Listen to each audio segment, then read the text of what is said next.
ശ്രീ ജ്യോതി ഘോഷ്, എനിക്ക് 1.5 മിനിറ്റിൽ മറുപടി നൽകണം ദയവായി. കാരണം ഇപ്പോൾ ഓണക്കാലമായതുകൊണ്ട് ബ്രേക്കുകളുടെ ഡ്യൂറേഷൻ കൂടുതലാണ്. ഇപ്പോൾ ഈ ബന്ധുക്കൾക്ക് ജോലി എന്നടക്കമുള്ള വലിയ ആരോപണമാണല്ലോ ഉയർത്തിയിരിക്കുന്നത്.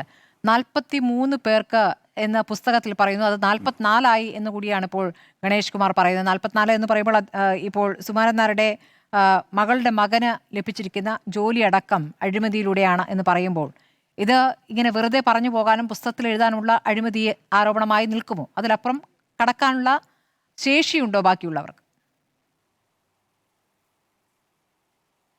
അല്ല, അത് ഗണേഷ് കുമാർ പറഞ്ഞിരിക്കുന്നത് വളരെ കറക്റ്റാണ്. കാര്യം അത് ഗണേഷ് കുമാറിനെ പോലെ ഇത്ര സുതാര്യമായിട്ട് അത് അറിയാൻ വേറാർക്കും കഴിയില്ല. കാരണം ഈ ഗണേഷ് കുമാർ ഇപ്പോൾ 87, 89 കേസിനെ കുറിച്ച് പറയുന്നുണ്ട്. ഏതാണ്ട് 85 തവണ ആ കേസ് മാറ്റി വയ്ക്കുമ്പോഴും ഗണേഷ് കുമാർ ഈ സുകുമാരൻ നായർക്ക് പിന്തുണയായിട്ട് നിൽക്കുകയായിരുന്നു.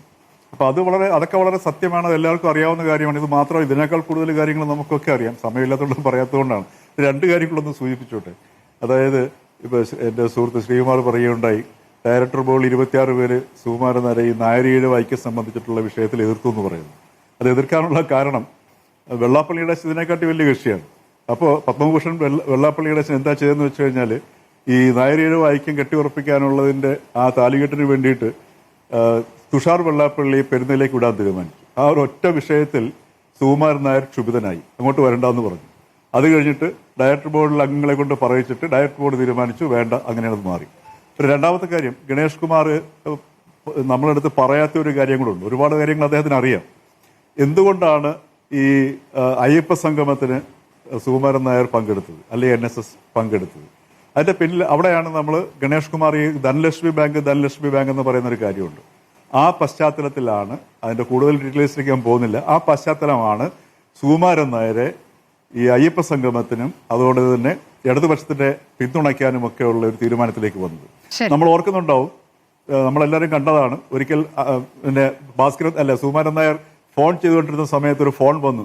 ഓ വാസവ എന്ന് വിളിച്ച ആ ഒരു വിളി താങ്കൾ ഒരുപക്ഷെ ഓർക്കുന്നുണ്ടാവും. അപ്പൊ ഇതൊക്കെയാണ്. അതുപോലെ ഒരു ചെറിയൊരു കാര്യം കൂടെ, ബ്രിഗേഡിയർ മോഹനപിള്ളയുടെ ഒന്ന് ചോദിക്കുകയാണ്. കാരണം നമ്മൾ ഒന്ന് ആലോചിച്ചാൽ മതി, ബ്രിഗേഡിയർ മോഹനപിള്ളയുടെ ആ വിഷമമൊക്കെ നമുക്ക് മനസ്സിലാവുന്നേ ഉള്ളൂ. പക്ഷെ ബ്രിഗേഡിയർ യുദ്ധമുന്നണി പോകുമ്പോൾ അദ്ദേഹത്തിന് മുമ്പിൽ സൈന്യം ഉണ്ടാവില്ല, ഒന്നും ഉണ്ടാവില്ല, രാജ്യം മാത്രമേ പിന്നിലുണ്ടാവുള്ളൂ. അതാണ് ഒരു ബ്രിഗേഡിയറുടെ ലക്ഷണം, അല്ലെങ്കിൽ ഏത് ഒരു പട്ടാളക്കാരന്റെ ലക്ഷണം അത് തന്നെയാണ്. ഈ ഗണേഷ് കുമാറിന്റെ ലക്ഷ്യം സമുദായാംഗങ്ങളാണോ, സമുദായത്തിന്റെ ക്ഷേമമാണോ, NSSന്റെ ക്ഷേമമാണോ, അതോ അദ്ദേഹത്തിന്റെ വ്യക്തിപരമായ താല്പര്യമാണോ? ശരി, അദ്ദേഹത്തിന് മറുപടി വരട്ടെ ഇടവേളയ്ക്ക് ശേഷം.